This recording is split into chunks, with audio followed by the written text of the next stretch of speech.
Welcome to Cloud Dialogues, everyone, on this International Women's Day. So, we're super lucky today to have Roopa and Cynthia, who are friends of Cloud Dialogues, with us today to talk about International Women's Day. And I've been really excited for this for some time. So, Roopa and Cynthia, thank you so much for taking the time to join us today and be part of this conversation. We wouldn't have been able to do this without you. And what I really wanted to do on IWD this year was, you know, obviously supporting women in tech is something that's really close to my heart. And I think something that Matt appreciates as well and puts a lot of focus on. So I wanted to take the time to really talk about, from our diverse group of women that we have here, what actually helps women to be successful in tech, and speaking from our individual stories, what actually helped us progress in our careers. That's really the purpose of today's discussion. Obviously, a little bit different to our usual format. We're very lucky to have Matt moderating us and keeping our conversation on track. No. Thank you. So what I'll do is I'll hand over to Rupa and Cynthia to introduce themselves and talk a little bit about their background. Roopa, you go first. Sure. Hey everyone, thanks for having me. And I feel like this is a good opportunity to just talk about my achievements, but at the same time, my struggles as well as a woman in tech. So I've had like around 16 to 17 years of experience in IT. I started off as a developer from grad and slowly moved into different roles and more into the technical roles, really. And then I obviously moved from India as well in 2016 to Australia, and I started working in different IT companies. And I know Matt and from my previous job as well. Yes, I'm here principal consultant in one of the cloud consulting companies, and I kind of do focus on the technical stuff along with the pre-sales as well.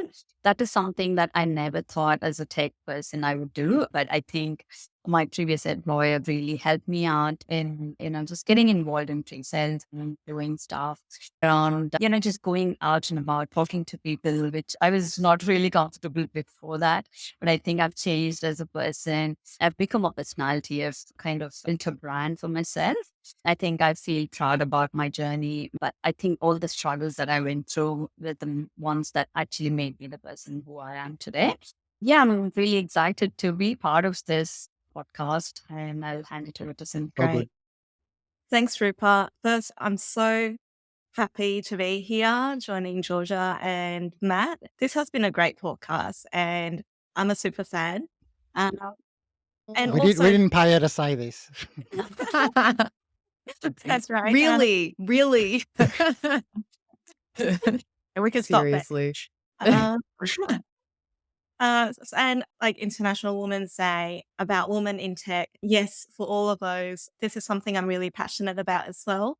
I've actually joined different communities around women in tech, both inside my own company and also externally around other communities as well. So very happy to be here as a speaker today. A bit about myself. So I've been working in IT and telecommunications as well for about 18 years. I'm currently looking at managing strategic programs and business operations in a data center infrastructure services company.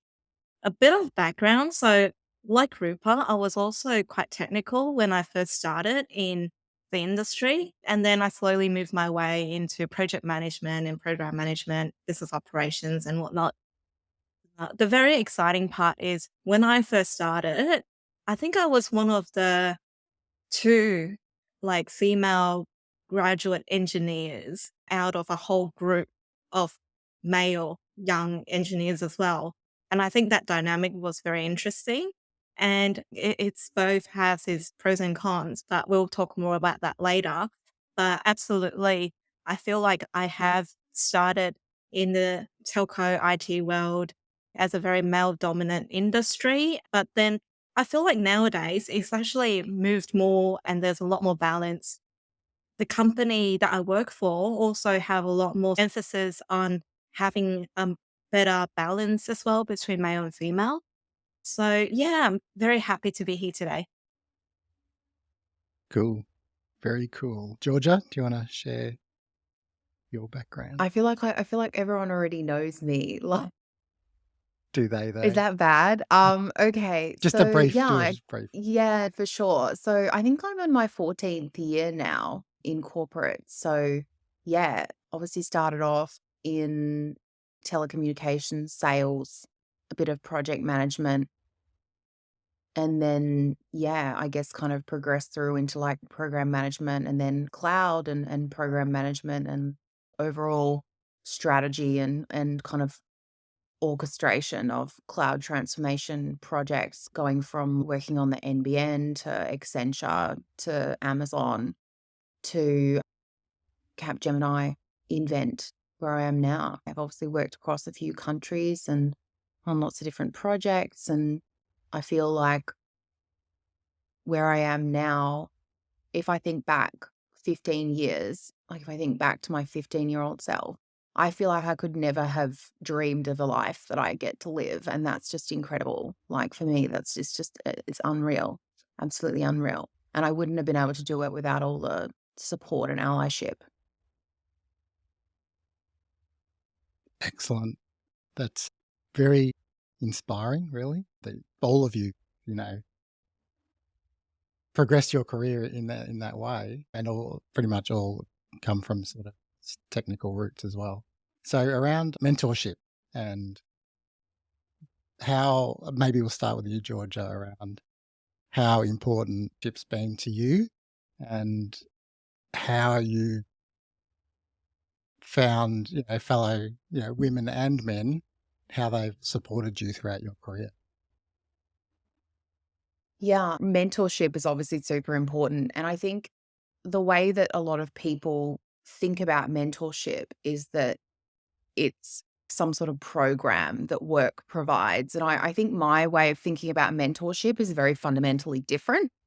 When I think about my mentors and the success that I have achieved, a lot of it I wouldn't have achieved without my mentors and supporters putting me in the room with the right people.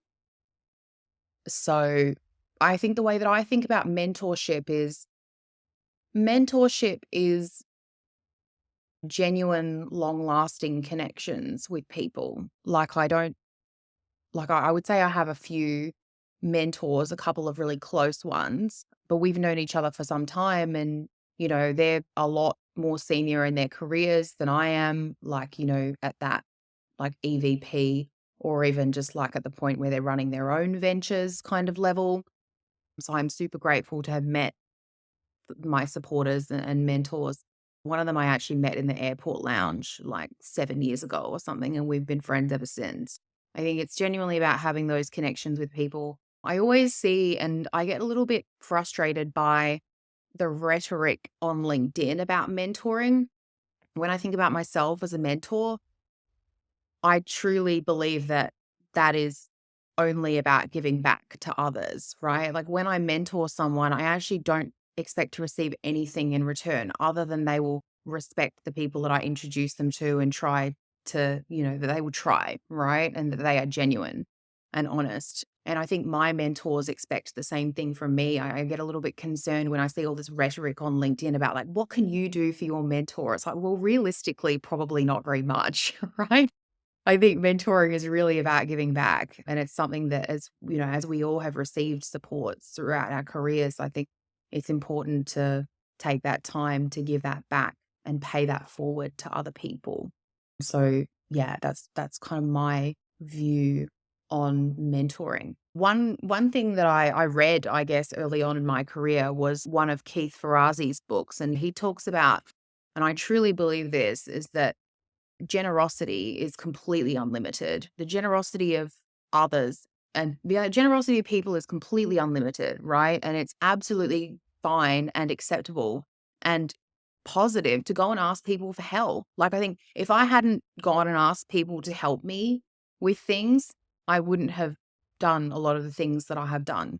I wouldn't have achieved a lot of the things that I have achieved. Asking for help is, I think, the most successful people ask for help regularly.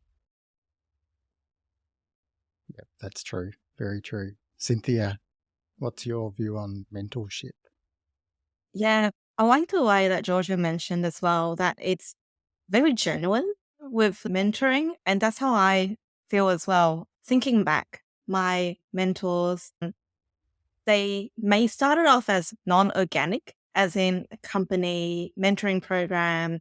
I was matched with someone, but I realized like the best mentors that I have is probably the ones that turn into genuine friendships and you can have things to talk about rather than it's a structured thing. We are both forced to turn up and have a coffee together and talk about like work specific stuff. Totally. Yeah. Yeah. I agree. I think a lot of people expect that or have this idea that their work should provide them a mentor, and I just don't think it's realistic. I think realistically, you need people that you have genuine connection with, and that's how mentoring is successful. Yeah, absolutely. So I think for mentors, there's two types that was kind of past my career journey. One type would be very, very specific to what's the actual work that I'm working on right now. Mm, So it's probably a manager or a team member who knows actually what I do. But the other type is actually someone who's more helping me in a general sense. He or she may not know exactly what I do, but mm. that's the type that I can actually rant and Yeah, tell them the it's true. frustration I have and knowing that I'm safe, like to actually share that with them and Yeah, they can give me some constructive feedback. Probably the last point as well is I found with mentoring, because I've had such great mentors who helped me in my career, helped me with finding new opportunities. yeah, It sounds very cliche, but I think passing it forward is very important as well. So now having so much experience in my belt, I've actually tried passing it and become more like a career coach or like someone like a mentor and just let the people know that, hey, if you need someone to talk about career based stuff, I'm here.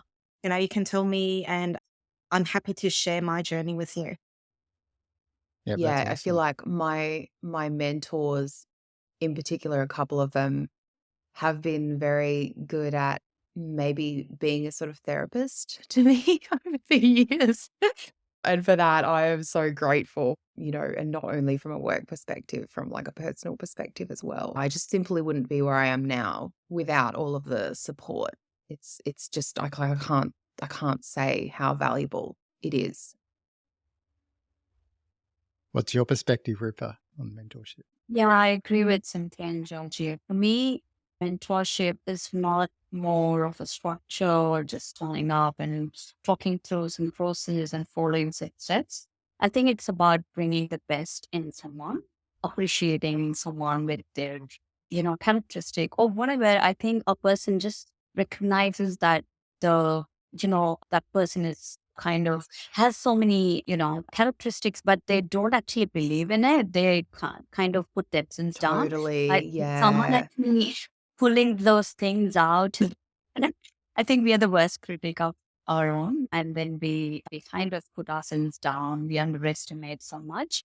I think the mentorship I see is more organic, where people appreciate you, bring the best in you, kind of give you that confidence that you can do also much better and be with you like a friend or a kind of, a real person, genuine person giving the feedback. And that's how I started giving back as well, because I found a lot of people appreciating me actually brought out a lot of good things in me as well. So that's what I did with people as well, with other women. I just try to bring out the best in them rather than just going through some of the formalities and even some of the representation as well in the industry. I just look up to some people, just keep someone as a role model. I think that actually makes me Totally. like just follow someone's, and that, okay, you could do this, right? Otherwise, Yeah. especially in the early start of your career, you don't know all of like the things that you could do and how you can grow your career. I think looking up to someone and having a role model, I think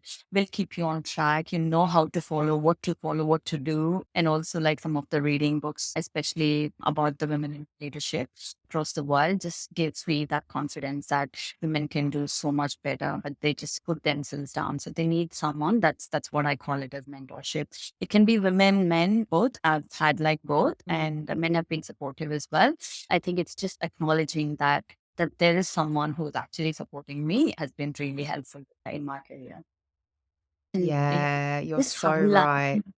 highlighting those characteristics, and it just gives that so much confidence. I think women kind of need that kind of validation Oh, sometimes. Yeah. absolutely. Like, I Yeah. feel like sometimes one of my mentees will come to me with an opportunity and they'll be like, I don't know if I can do this. And I'm like, I think you're well qualified to do.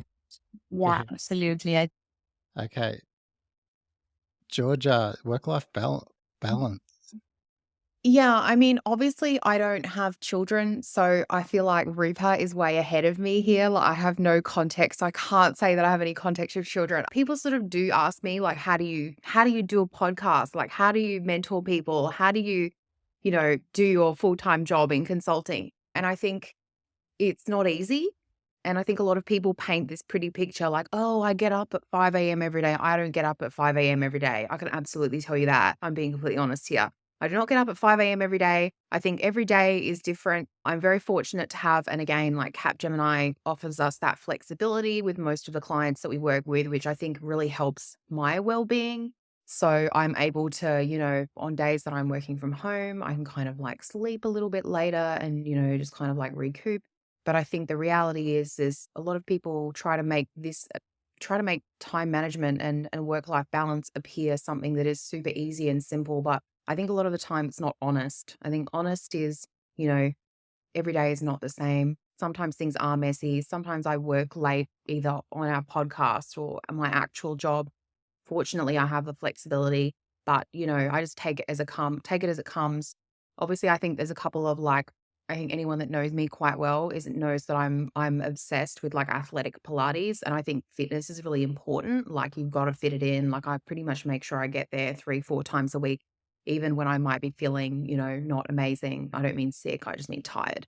I think that sort of stuff really it's really important to keep it in your routine even when things are difficult. And if you will fall off track every now and then, that's just a reality. You just got to get back on.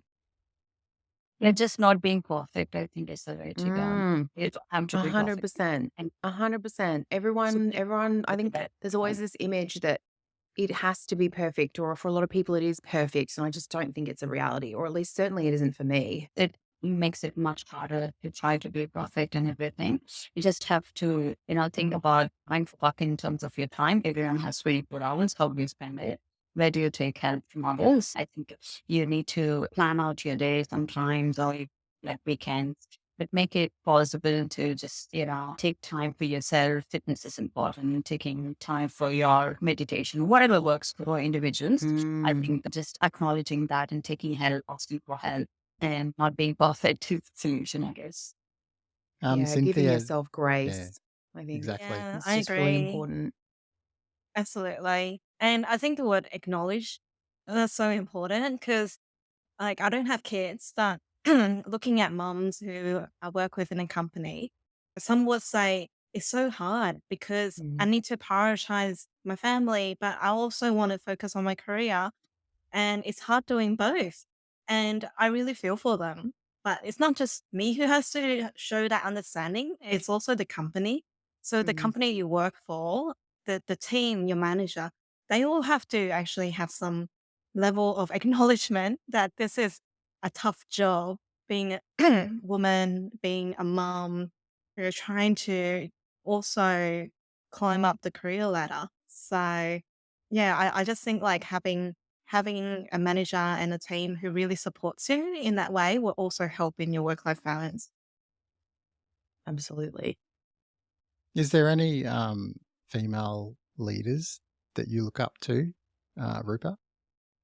Yeah, I was reading in the Norie's book, Yeah. former PepsiCo chairman. I can relate a lot because she comes from Indian background as well. Yeah. I think she's I love achieved her. so much. And when I was reading that book, I think she was talking about the work-life balance as well, how it was important. Maybe those days, I don't think so. The policies is what had a lot of work performance Yeah. like that. So she had to kind of, compromise on a lot of time and stuff like that, especially because she was like the executive and traveling a lot as well.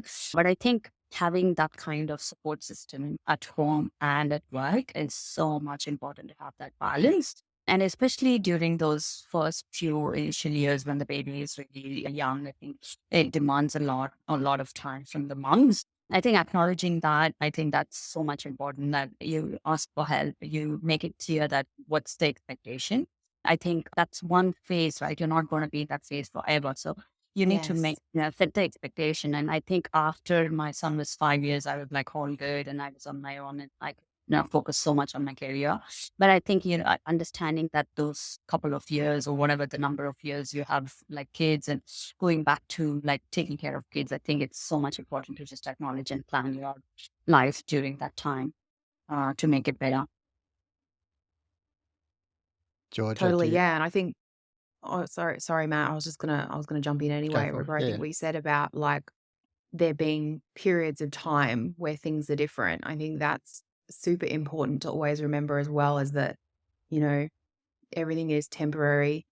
Um, things that are going on right now. And I think at like at a micro level, like obviously you gave the example of like having children and going through those different periods of time, which is obviously super impacting, but on like a really like a lot less relevant kind of level, like in terms of flexibility and work-life balance. Like, you might have weeks where you are working more hours to get that bit off RFP or whatever it might be on top of, your client engagements.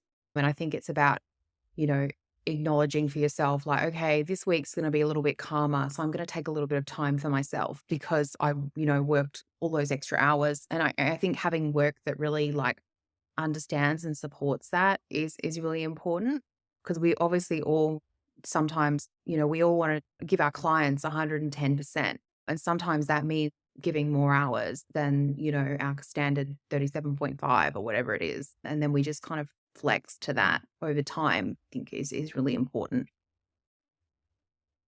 And also like opening up about it and setting expectation is so much important. And sometimes women just feel like they don't want to be vulnerable and talking about their struggles. They just want Yeah. to be, try to struggle on their own and kind of not talk about it. I think it's so much important. And people understand the situation, right? They know they're like really pathetic. And I think we just have to like acknowledge that and ask for help. I think it's so much important that women just don't feel like being vulnerable and talking about their struggles. Yeah, that's very true. So I guess around work-life balance, do you have any particular strategies or challenges that you've had to deal with and overcome? Yeah, I think this is a very big one, especially with women having smaller kids and, going through the maternity and stuff like that. It's so hard to come back from maternity leave. I remember one of my first company HR, because I had my son really early in my career as well. So she told me, just remember to come back to work after your maternity leave. Whatever happens, the kid will grow up. You have to come back. That just stuck in my mind. And I was so strong to come back. It's not easy. I mean, women become really emotional with the baby. Yeah. And just coming out of that, after the maternity leave I've seen so many women just giving up their career just because of that. I think it's all that mom guilt and stuff like that. It's real. I mean, those who go through it, I think actually agree to it. It's not easy to actually.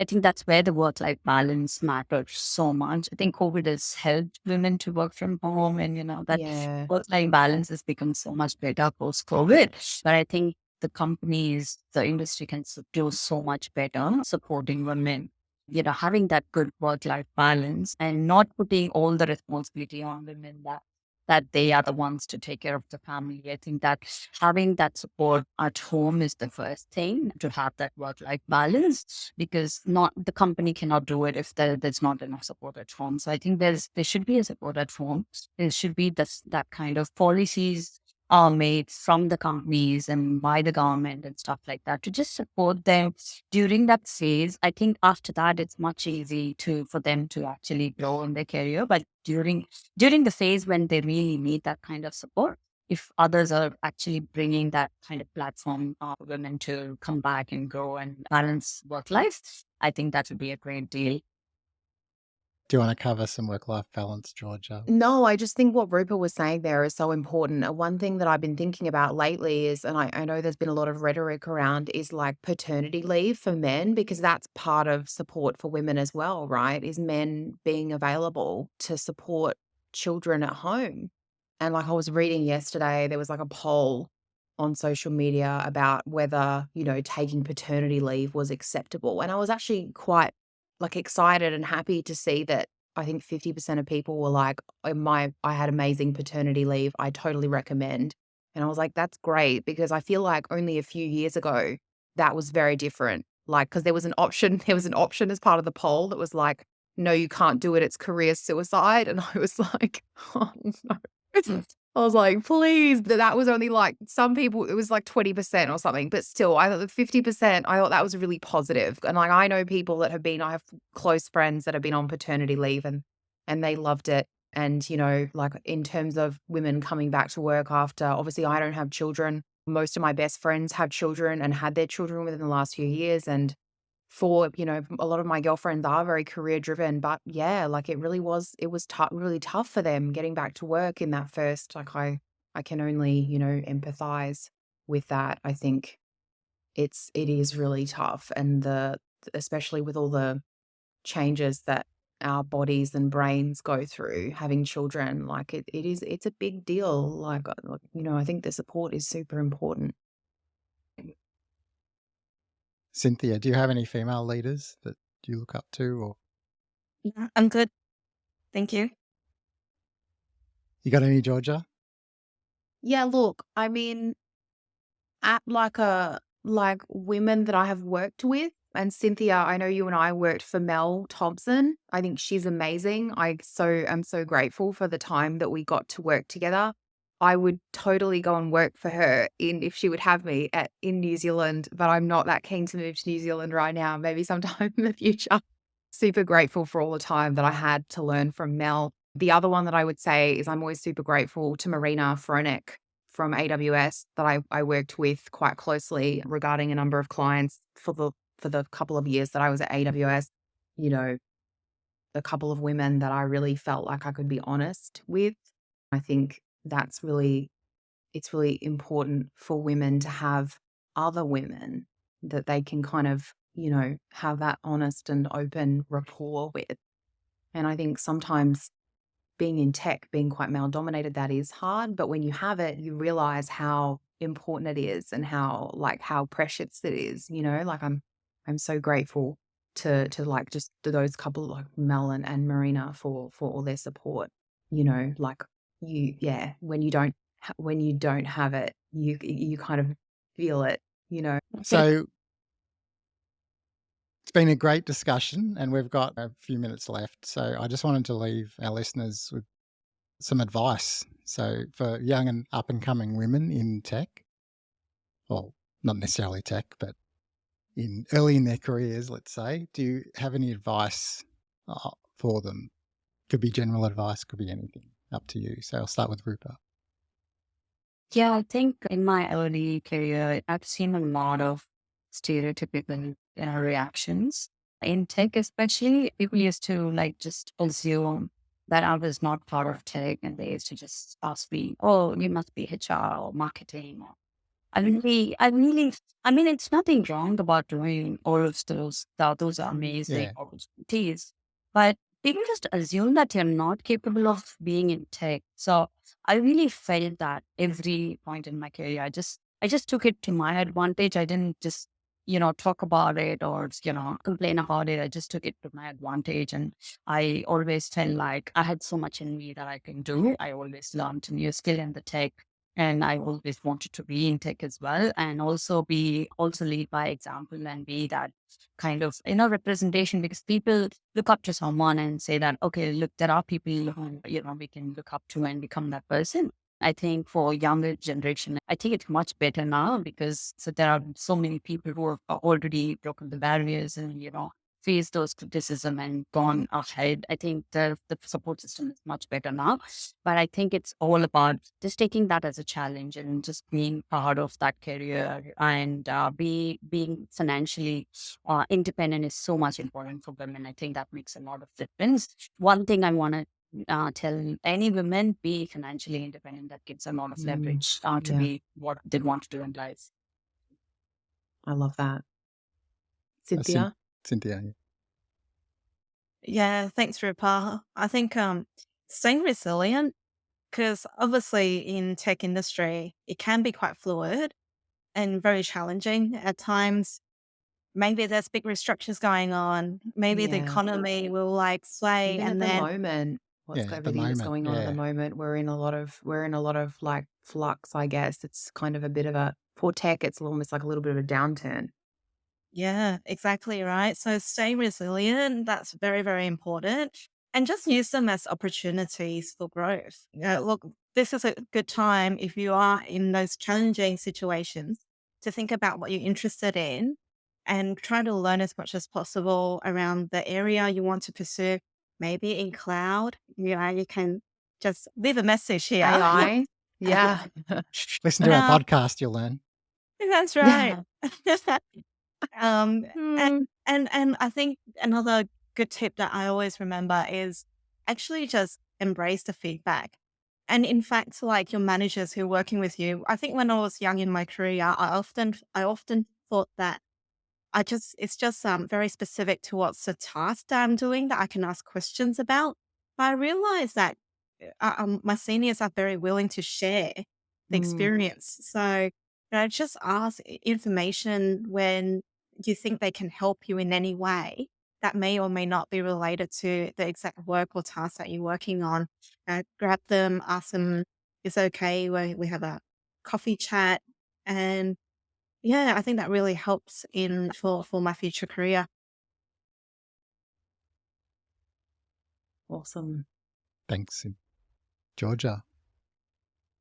I think that probably the main thing that I would say is don't be afraid to ask for help and don't be afraid to reach out to people. Like even if you see someone or you hear about someone and you're like, oh, like they've had the most amazing career. Like I'd love to hear about, reach out to people because I can tell you I have done this a lot to people that were like, I don't even have any clue who you are is that 90% of the time people will say yes. And then that's how you kind of build those connections to help get you in the right places that you want to be.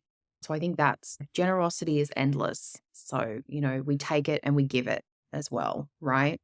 And I think it's normal to take more early in your career and give more as you progress and, not to worry about it. Again, generosity is endless. It's not a limited supply. Nice. Yeah, I think building on is because like currently I'm working and looking after programs at an Asia Pacific region. So my scope has definitely increased a lot. And that Mm, opened to a lot of networking opportunities for me. I can actually reach out to people from all across the world. I work in an yeah. international firm. So I can actually get out of the local area, which is a great like, it feels like this is very modern, like, because we can do all these Zoom calls and Yeah. engage with people overseas, having these podcasts from different parts of the world. So it, you can actually think outside the box and reach out to people Mm, you don't normally communicate with. totally. Yeah, location is not a limit now, Yeah, I think, for No. sure. after No, that's a COVID. great point. Yeah. And especially, I Yeah. think I just want to add that in the cloud space, I think there's so much opportunity for women because Mm, it's still kind of growing and, there's so much opportunities that I think there are already, programs by AWS as well. So AWS runs a lot of women focused programs that they actually train women and then, hire them or even AWS partners can hire them. I think take advantage of those for the younger generation, take advantage of those kind of programs and, take a leap of faith and cloud is the way to go in the tech. yeah. I think what you were saying there, Rupert, about like, taking advantage of those opportunities. When I was younger, I didn't apply for graduate programs or anything because I knew the competition was really fierce and I didn't think that I could compete with that. And I think very differently now. I'm like, I almost kind of live in, and I feel like when I kind of explain to people this to people, it kind of resonates with them. It's like I kind of live with this mindset of possibility, like all this amazing. I mean, obviously, lots of amazing things have happened to me, and lots of amazing things have happened to the people around me. And like, why not me, right? Like, why? Like, I deserve all that. We deserve all that great stuff as well, you know. So I think living in that power and in that mindset is like I deserve all those great things. Like I am smart enough, I am capable enough. I think reminding yourself of that every day is really important. Absolutely. I think we've run out of time. So thank you very much, all three of you, for sharing your career journeys and experiences and leaving our audience with some great call to actions there. Hopefully some insight. Exactly. Thank you so much, Roopa and Cynthia, for joining us. Thanks for having us. Having us. And No, thanks, of Georgia, course, for of getting it course. together. Appreciate it. No worries. We No worries. love your feedback as per usual. So email feedback at cloud-dialogues.com. Check the YouTube channel for our previous episodes. Lots of good material coming up there. And we'll see you next time. Thank you. And bye Thanks. for now. Cheers. Bye. Bye.